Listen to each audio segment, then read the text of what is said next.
দেখো তোমাদের NEET PIQ এবং এবিটিএ যে সমস্ত নেম রিঅ্যাকশন সেগুলো আমি নিয়ে এসেছি।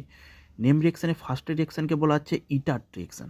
ইটার রিঅ্যাকশানে কী হয়, CH3টা CH হতে পরিণত হয়।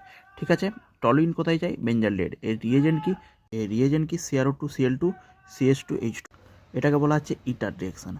তারপরের রিঅ্যাকশান হচ্ছে উডচ রিঅ্যাকশান।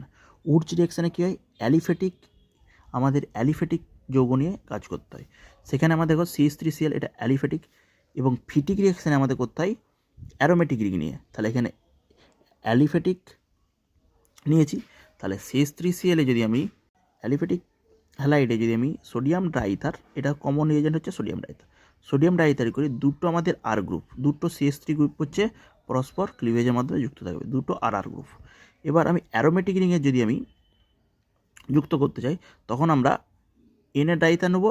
এখানে এটাকে বলা হচ্ছে ফিটিক রিঅ্যাকশান, যেখানে এই NaClটা বেরিয়েছে সবসময় এখানে 2 মলিকিউল পার্টিসিপেট করে, 2 NaCl বেরিয়েছে, এখানে ফিনাইল দুটো বাইফিনাইল আমাদের যৌগ উৎপন্ন করছে। এবার এটা হলো উডচ, এটা হলো ফিটিক। এরপরে উডচ ফিটিক, যেখানে অ্যালিফেটিকও নেবো অ্যারোমেটিকের কম্বিনেশন, সেই কম্বিনেশন আমরা কম্বিনেশন প্রোডাক্ট পাবো, পিএইচের সাথে CH প্রোডাক্ট, CH3টা যুক্ত হয়ে যাবে, একটা আমাদের অ্যালিফেটিক রিং, অ্যারোমেটিক রিং, একটা অ্যালিফেটিক রিং, দুটো যুক্ত হয়ে যাচ্ছে। মানে আর পার্টগুলো সবসময় যুক্ত হবে, CL পার্টগুলো বেরিয়ে যাবে এখান থেকে NaCl হয়ে, শুধু আর পার্ট পিএইচের সাথে CH3, পিএইচের এখানে যেহেতু 2 মলিকুল, তাহলে পিএইচের সাথে পিএইচ, CH3 এর সাথে CH, এইভাবে। তারপরে নেক্সট এসে কোলবে রিঅ্যাকশান। তোমরা কোলবে রিঅ্যাকশানে কী পড়েছো, ফেনল থেকে আমরা একটা অ্যাসিড পাই, সেই অ্যাসিডের নাম কি, স্যালিসাইলিক অ্যাসিড বলা হয়। ওই যে রেসপেক্টে অর্থ পজিশনে COOH থাকে তাকে কী বলি, স্যালিসাইলিক অ্যাসিড। তাহলে এর রিয়েজেন্ট কি, আমরা বেস দেবো NaOH বা KOH, আর ডাইলুট HCl, এটা দিলে আমাদের কোথায় যাবে, ফেনল থেকে স্যালিসাইলিক অ্যাসিড। এবার ডায়াজোটাইজেশনের জন্য কী ব্যবহার করি, NaO2HCl, তাহলে NH2টা কোথায় ডায়াজোটাইজেশন হয়ে যায়, N2+Cl-, এটা মানে কি N2+Cl-।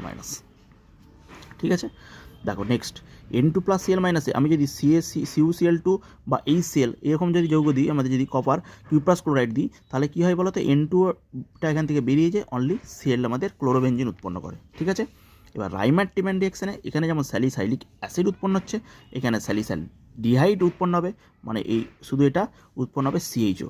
এর হচ্ছে আমাদের রিয়েজেন্ট কি, রাইমার-টিম্যান, নেম রিঅ্যাকশান ক্লোরোফর্ম KOH। তারপর আমরা যদি আসি রোজেনমান্ডে কী হয়, RCOCl বা অ্যাসিড ডেরিভেটিভকে আমরা ডিরেক্ট অ্যালডিহাইডে পরিণত করি। আমাদের রিয়েজেন্ট কি, নেম রিঅ্যাকশন, যা রিয়েজেন্ট হচ্ছে H2PDBSO4, সেটা আমাদের অ্যালডিহাইড পেয়ে যাই। গ্যাটারম্যান কচে কী পাই, আমরা অ্যারোমেটিক যে বেঞ্জিন, সেখানে COHCl অ্যানাইডাস LCl3 ইউজ করি, অ্যানাইডাস LCl3 ইউজ করি, আমরা হচ্ছে বেঞ্জালডেহিডে পরিণত হয়। এইটা আমাদের ডাইলুট NaOH দিয়ে হলে আমাদের অ্যালডল, আর এটা হচ্ছে